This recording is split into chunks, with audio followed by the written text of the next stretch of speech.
জাদ্দুন মানে দাদা বা নানা। আরবিতে কিন্তু এই একটা বিষয় আছে, অর্থাৎ দাদাকেও জাদ্দুন বলা হয়, নানাকেও জাদ্দুন বলা হয়। জাদ্দুন দাদা, জাদ্দুন নানা। জাদ্দুন দাদা, জাদ্দুন নানা। জাদ্দাতুন দাদি, জাদ্দাতুন মানে দাদি। আবার জাদ্দাতুন নানি, জাদ্দাতুন নানি। আখুন ভাই, আখুন ভাই, ভাইকে আরবিতে বলা হয় আখুন।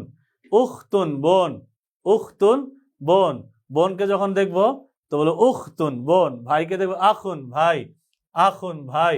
পরিবারের এক একজনকে দেখবো এবং সাথে সাথে আমরা তাদেরকে এভাবে আরবিতে সম্বোধন করব।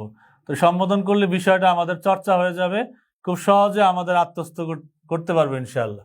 জাওজুন স্বামী, স্বামীকে আরবিতে বলা হয় জাওজুন, জাওজুন মানে স্বামী। জাওজুন স্বামী। জাওজাতুন স্ত্রী, স্ত্রীকে আরবিতে বলা হয় জাওজাতুন, জাওজাতুন স্ত্রী, জাওজাতুন স্ত্রী। আম্মুন চাচা, আম্মুন চাচা। আম্মাতুন চাচি, আম্মাতুন চাচি। এই ক্ষেত্রে আমি আগে যে গত ক্লাসে যে কথাটা বলেছিলাম, শুধু লাস্টে ইয়া লাগায় দেন, ইয়া লাগিয়ে দিলে কিন্তু আমার অর্থ হয়ে যাবে আরবিতে। যেমন জাওজুন মানে স্বামী, জাওজি মানে আমার স্বামী, জাওজি আমার স্বামী।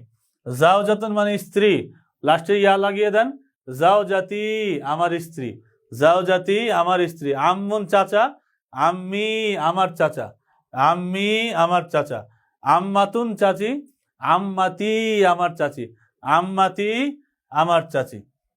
এইভাবে করে আমরা প্র্যাকটিস করতে পারি।